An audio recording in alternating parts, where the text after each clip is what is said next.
spirit of this revolution is not going away. This is the Ron Paul Liberty Report with Ron Paul, Daniel McAdams, and Chris Rossini.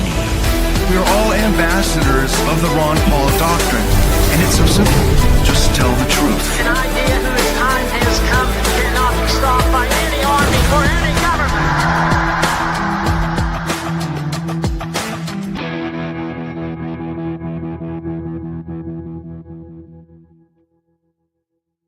Hello, everybody, and thank you for tuning in to the Liberty Report. With us today, we have Daniel McAdams, our co-host. Daniel, good to see you this morning. Good morning, Dr. Paul. How are you this morning? Doing well, doing well. All right, all right. So we'll try to catch up on the news. Yeah, a little try to stuff promote going on. peace, Yeah, prosperity. Who could be against us? yeah. Where are our enemies? We're the there good should be guys. none. Okay, we're going to start off with talking about a manifesto by our friend Tucker. Yeah, Tucker has, and I thought, is this going to be a new party? No, I don't think he says we're starting a new party, but it suggests that maybe someday. Of course, some people are already thinking that, well, we got to get him to be president. yeah, yeah. So who knows what it'll come from.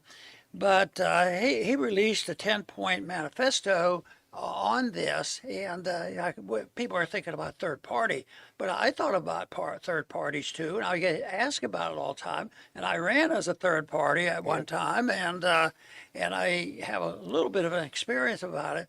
But I finally concluded it is good to talk about it and plan and debate it and bring out the issues. So there's a lot of value to it. But when they get down to the details, we have to have this third party, we have to third party. And I said, well, I just can't get enthusiastic about it. It's tough. The opposition is so powerful. Yeah. And besides, why don't we just start working on a second party? Yeah. That's where our problem is. The two parties are the same, and it's easy to list the things that they're very similar on.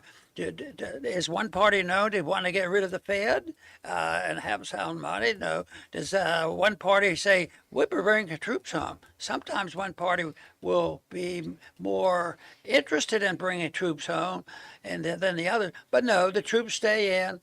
Should we argue that we need a party that would resort to the Constitution? No, you can get into trouble mentioning the Constitution. Yeah. That's embarrassing. To all the members of the Congress, that they take the oath of office, and how many times have they been crossing their fingers and behind their back, and I don't know how they rationalize it, but even if they come to Congress, with these ideas that they have and they get elected on them, it seems like it doesn't take long that they change.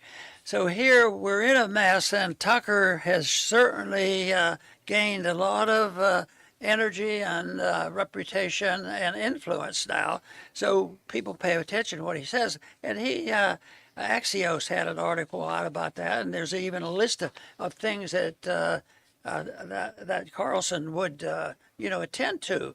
Some are exceptionally exciting. Some maybe I want to debate them a little bit. Yeah. But anyway, it's interesting because of course the people who are gathering around this and help bring about this manifesto are individuals who at least they earn the reputation of being principled, believe in something and sticking to it, and not just rolling over. Oh, if I support that, I can't be chairman of the committee, and I have a tough election next year. And what can this Congress do without me? Yeah. So that's the situation we have. But I'm delighted, Daniel, that Tucker put this out. That means he's going to be very much alive and well, politically speaking. And he, had made the announcement. I'm up. This is his next step. The first thing he says, I can't take it any longer. Yeah. So he got out of the Republican Party. So it's an exciting moment, and it means a lot because I like what's going on because it's dealing with philosophy and principles. Because I don't think the warmongering or the peace movement operates just in a void. It has to operate in a void of principled philosophic understanding. I think this is a good good deal that we're in the middle of this discussion. Absolutely. If we can, now I apologize back there, but if we can put on that bonus clip first, slipped my mind to do this first rather than jump right into it. This is basically what started all the speculation. I think this is an iconic photo. I mean, look at these people in this room. You have Tucker Carlson, you have Marjorie Taylor Greene, you have Joe Kent and his wife, you have Thomas Massie and his wife, Marjorie Taylor Greene's husband, who's a journalist as well. Sitting in this room, though, this was released last week, Dr. Paul, and it fueled a lot of speculation. I think this is in Tucker's cabin in Maine. All of those antlers and everything looks very rustic. And everyone's wondering, what the heck were they talking about? What's going on? Because these are all people who have one thing in common, Dr. Paul. They were big fans of Donald J. Trump. They were endorsed by Trump. Joe Kent worked for Trump as the head of his counterterrorism. They were all in Trump's circle, and they broke with it not because they became liberals, because they became power craze obsessed people. They broke with him, as Marjorie Taylor Greene explained to our conference in the spring, because they felt betrayed by President Trump for not following through with his promises. So they said, Trump promised America first. Then he's not delivering America first. He's doing all the things that he was against. And so this is why they met. This is the backdrop to this manifesto that Tucker Carlson dropped last night on his program. You know, the one thing about the picture that I think they took some advice from me, because I tell people, well, if you're going to get around together and talk or go to conferences and talk about how serious it is and how terrible it is, you have to put a positive light on it. Yeah. It looks to me like they were in a very, very positive position, because they should, Yeah. because they're talking about what they've concluded is a more truthful, relationship with the people versus the people.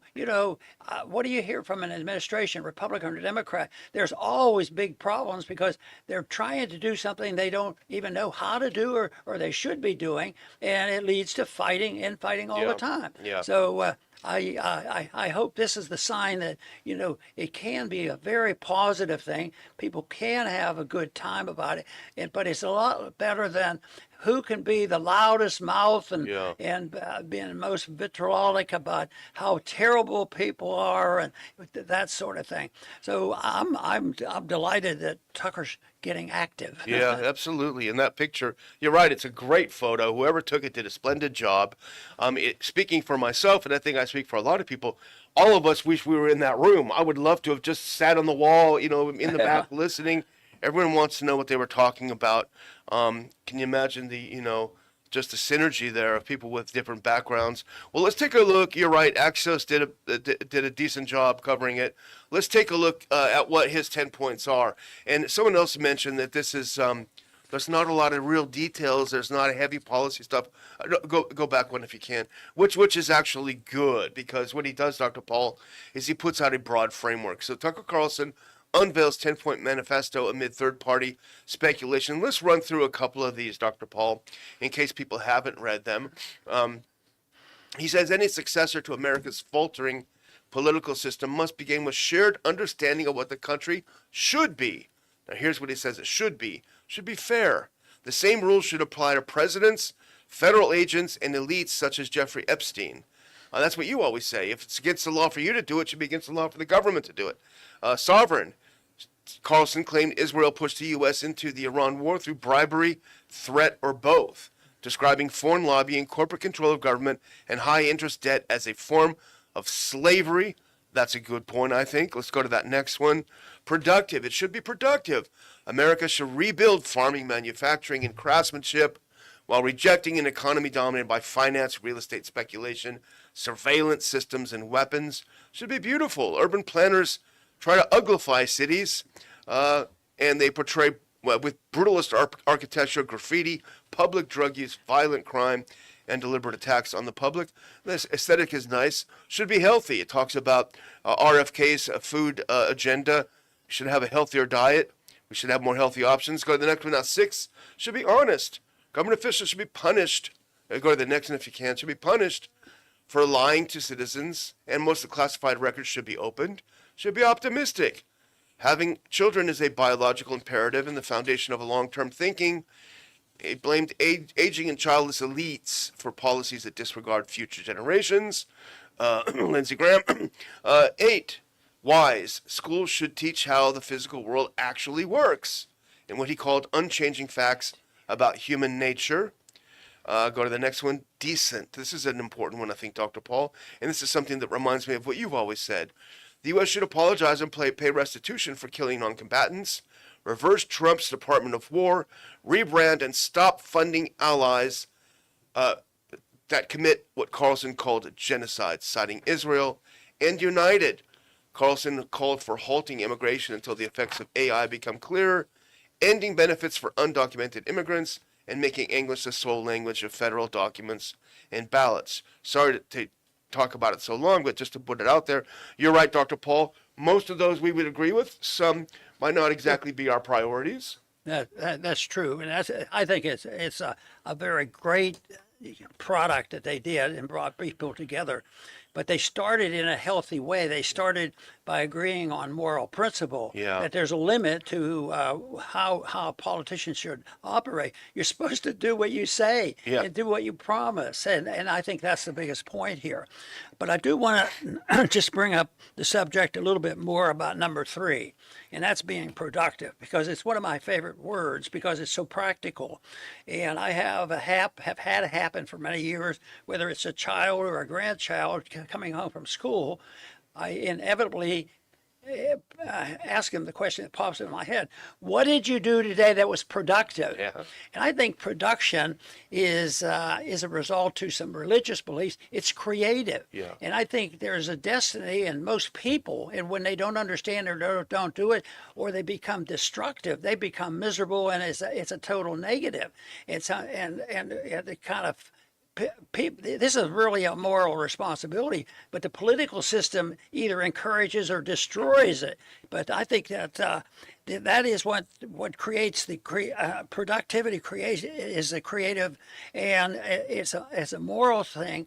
And I think that it sort of neutralizes everything, because if you don't say, being a good fibber, telling fibs and lies and winning a political battle, boy, did we do those guys in, because all we had to do is just change this one word, that kind of Mickey Mousing around. And I think that it invites people to start thinking about, how are you productive in promoting a cause that you believe in, like liberty and the tolerance that comes with it. Yeah, exactly. I mean, I think you're right. I mean, the tone is positive. I mean, there's criticism where it's due, but it's a positive tone. It's a great framework for people to look at. It's something very specific in terms of the broad strokes that it paints. So go to that next clip. This is the wrap-up from Axios. Carlson has become the intellectual hub for a small but vocal faction of MAGA elites who say MAGA exiles, sorry, my eyes are not working. Go back one if you can. MAGA exiles who say Trump abandoned the America First agenda. The loose group includes, we already saw that, Marjorie Taylor Greene, Thomas Massie, Joe Kent. The White House dismissed them as, quote, an embarrassing collection of mostly whiny turncoats who dramatically overestimate their influence and relevance. They declared Trump is the unequivocal leader of the Republican Party. I don't know, Dr. Paul, to me that looks like hubris, the pride that goeth before the fall. Yeah, and I think that touches on the thing about attitude and personalities. That's important. As important as the pure philosophy is, how do you spread this message? And I think one thing people should think about when they're trying to do this is you have to persuade people. And how do you persuade people that they should do such a thing? As somebody that you get along with, part of the member of the family, you don't yell, scream, and beat.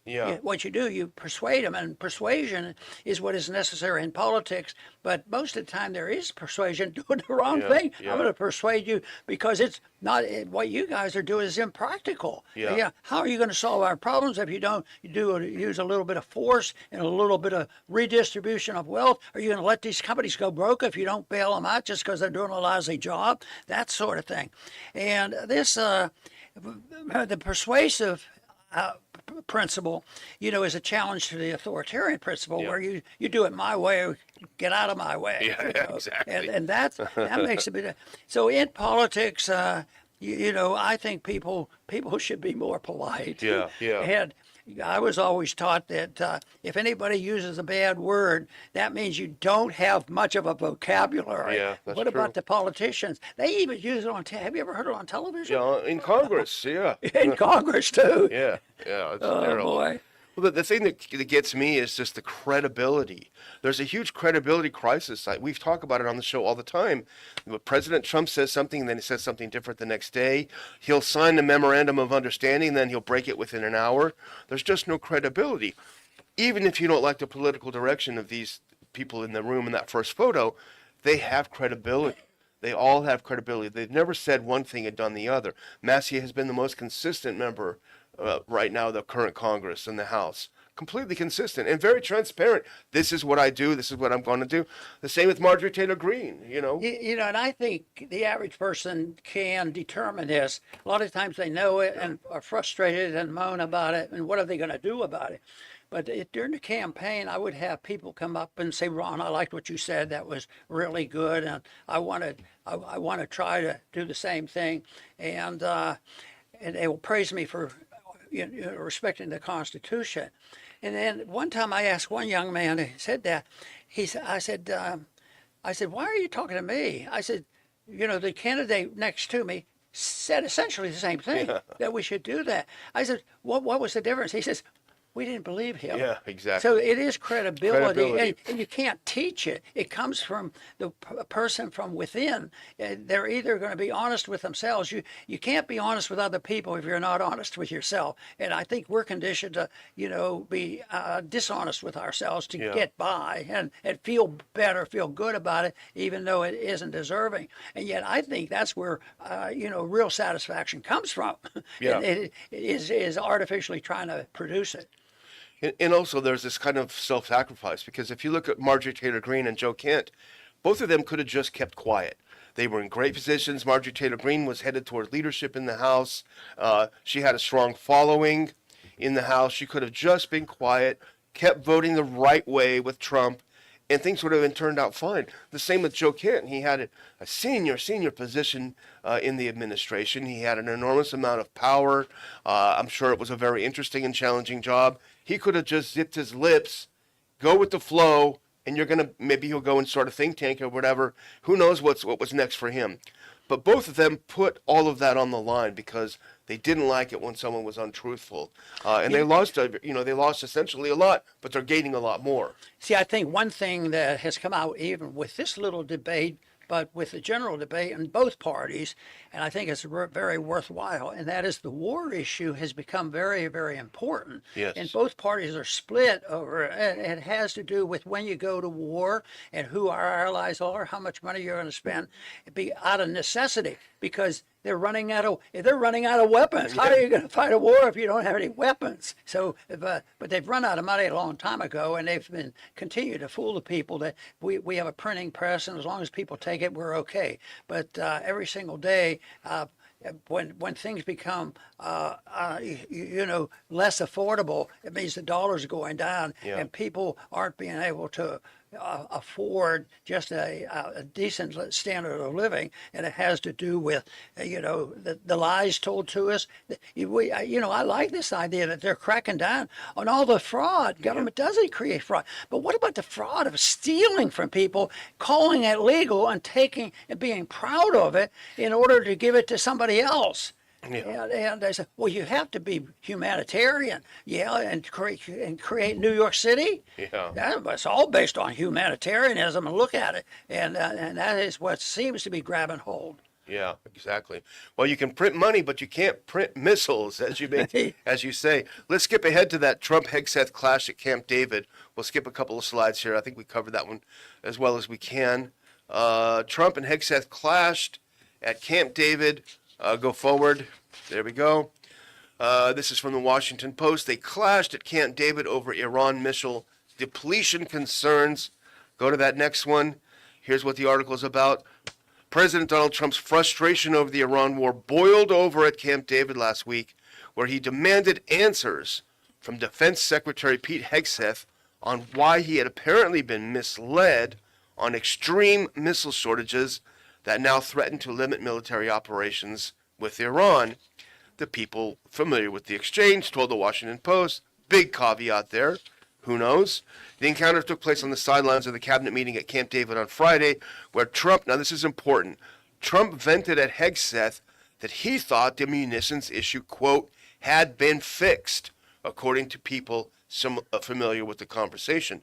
My only comment on that, Dr. Paul, is that's rather alarming, because if you have a missile shortage, it doesn't, quote, get fixed overnight or for a week or for a month. These weapons are extremely complicated and difficult to manufacture. Some of them, even just for a single Tomahawk missile, I think it may take up to a year in production before it's ready. So if Trump had the idea, hey, fix that, I need it fixed right now, it's not like a real estate deal. You can't print missiles, as we just said. You know, wars can be stopped with a defensive motive or an offensive motive. And the defensive motive seems to last longer. I'm sure it lasts longer on less and will persist. And usually the predictions are wrong that we're going to conquer this weak nation, quickly. But it turns out that they're the ones that hang in longer. And I think that the main reason is how they go to war. I would work very hard to be peaceful and not use guns. But you know what? If I had my family in my house and my house was invaded, I would respond. Yeah. And I couldn't resist. You'd go even Rambo. though I work hard to try never have to do that. Yeah. I'd like to live in a more peaceful society. But the aggressive wars just run out of moral strength. They run out of money. They run out of everything. And then how do they fill it? They fill it with more authoritarianism, Yes. more force, Yes. and then more lies, and then more destruction of the monetary system. Yeah, they are good at that. I just want to cover one more aspect of it. If you skip ahead to the back at Camp David, I think you just want to skip one clip and go to that one, because there's one thing here that I think is interesting, Dr. Paul. If you can put that up, back at Camp David, skip one and go to that next one. I think this says a lot. Maybe I'm wrong, Dr. Paul. Maybe I'm overstating it. But as he was confronted by Trump over the bare weapons stockpile, Hegseth defended himself and blamed his deputy, Stephen Feinberg, for the shortages and for not ensuring Trump was fully apprised of the issue. Now, I don't know if that happened. This is the White House Press Secretary Carolyn Leavitt said, this is 100% fake news, literally never happened. Trump has the utmost confidence in Hegseth, she said. She may be right. Of course, her job, unfortunately, is to lie, so she may be wrong. But either way, if this is true that Trump starts yelling at Hegseth, and Hegseth says, don't blame me, blame the guy under me, that doesn't show a lot for his character. No, it shows the breakdown, and I think you'll see frowns on the president's face more often as time goes on, because he's been brilliant, presenting his case, and people wanted positive stuff, and they wanted to believe all this, and that it was an easy thing to go, but there wasn't a basic principle that that would last, and that principle has been shown to be a false principle, and that's why we're seeing that. But what I fear most is when you run out of problems. If you run out of money and all, you tend to have more government spending and more dependency on printing money. In militarism, the worst the problems get, you say, oh, they'll have to quit next week. Like if we predict, say, they're in trouble. They're arguing our government and our army's in trouble. They're lying to us and they're running out of weapons and all that. It usually invites a greater effort to preserve their power. Yeah, that's what it's all and about. that's where the real danger is. Well, here's something that makes me think that actually that story might be true if you go to that next clip. And I would say it's because Donald Trump very, very strongly denied it. He put this out on his social media. The U.S. has massive amounts of munitions, especially of certain types. Additionally, large amounts are being manufactured and shipped to the U.S. as needed. Defense companies are building the largest number of plants and factories in our country's history. The leakers of these treasonous statements are being hunted down. Long-term jail sentences will be sought. President DJT.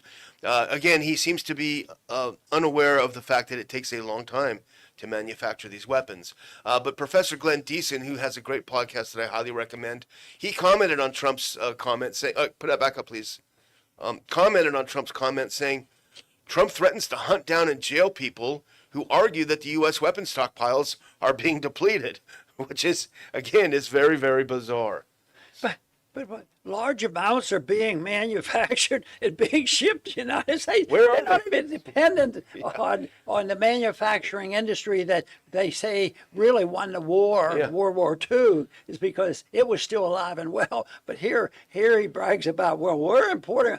What if they put sanctions on them? Yeah. He puts all these tariffs on, and now he's bragging about how he can import his weapons. Where are we getting them from? China? Yeah, well, our good friend John Duncan, former representative from Tennessee, he wrote a piece that we picked up in the Ron Paul Institute website, republished it, and he makes a good point that's related to this. If you go to that next clip, the Iran war is unfortunately helping democratic socialists and hurting Republicans. He talks about, if you go to the next one, that Larry Sabato, a top political prognosticator, predicted that 13 U.S. House seats and the Georgia U.S. Senate seat may go to the Democrats. If the reports are accurate, Republicans would lose their 53-seat majority in the Senate, as well as a tiny majority in the House.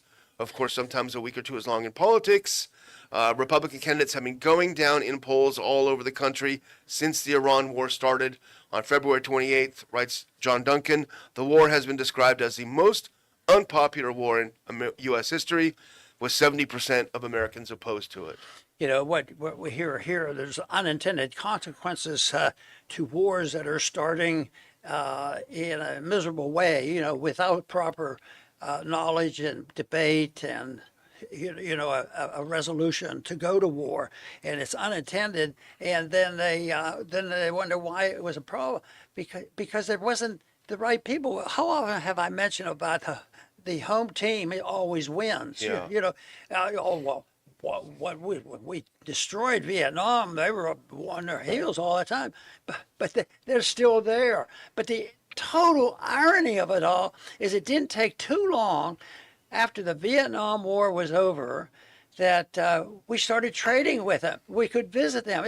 You know, the French and the Americans were fighting out there for what? Decades, couple decades, and all the people that died. And yet, why don't the people wake up and at least open their mind and consider, you know, what non-intervention could mean in a positive way? Yeah, exactly. Well, that's a great segue to my final closing statement. If we go to that next clip, actually, this is a speaker announcement for our upcoming conference in just under a month away now. And I'm really excited about this one, Dr. Paul. I think this is going to be, go back one, please, if you don't mind. This is going to be really fascinating. And this is an article from 2023. A former State Department official explains why he resigned over U.S. arms sent to Israel. The gentleman's name is Josh Paul. He resigned in 2023.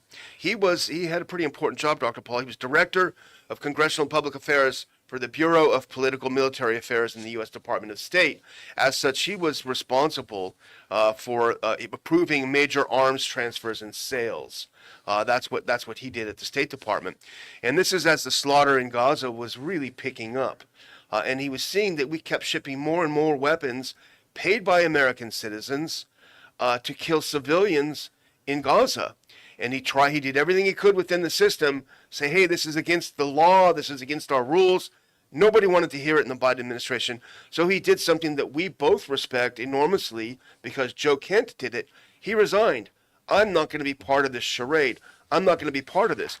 In his resignation letter, of course, he condemned what happened on October 7th.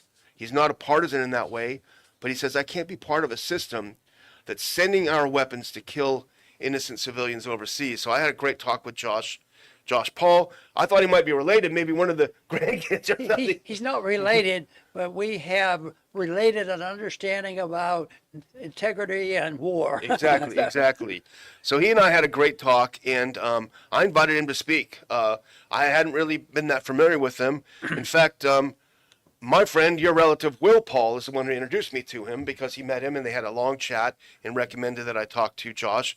And I thought he was great. And I just said, hey, I'd love to have you speak. Tell us about your experiences. He's doing a lot of work right now on this merger of the U.S. and Israeli militaries, and he's done some great interviews on that. Anyway, it's a long way of saying we're going to have some great speakers, Dr. Paul. These are things that are really right now off the headlines. Go to that next clip if you can. Here is our conference, front row at the revolution. We've talked about it today. Tucker Carlson, Thomas Massie, Marjorie Taylor Greene, they're launching a revolution, but not them alone. It's a revolution that Dr. Paul launched many years ago, and it's continuing, and it's picking up steam. That's what's important. So really, you need to stop what you're doing. If you're watching the show on YouTube or Rumble, you can click in the description. There is a link to get your tickets. But whatever you do, you're going to want to see Josh Paul. You're going to want to hear what Tucker Carlson has to say because he's giving us an exclusive address to our conference. You're going to want to hear people like Max Blumenthal who are writing the truth, and it's just going to be a great, great event. So snatch up those tickets, and we will see you on September 5th. Over to you, Dr. Paul. Very good. I have a rule for myself that when the bad news is out there and it looks like, oh, this is bad, we have to moan about it, and what are we going to do? Wring our hands.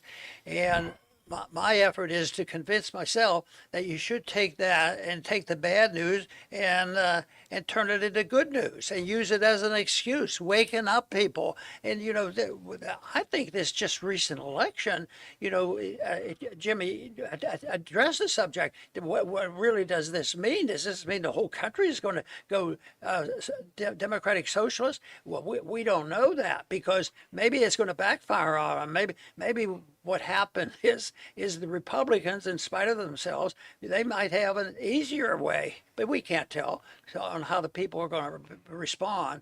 But I think if you had to summarize, the most important thing people to do is be honest with oneself and apply that to all that you do.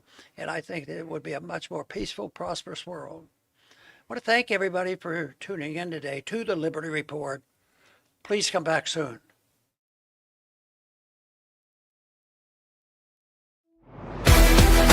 Thanks for watching the Ron Paul Liberty Report. Like and subscribe to help spread the message. And until next time, live free. This country is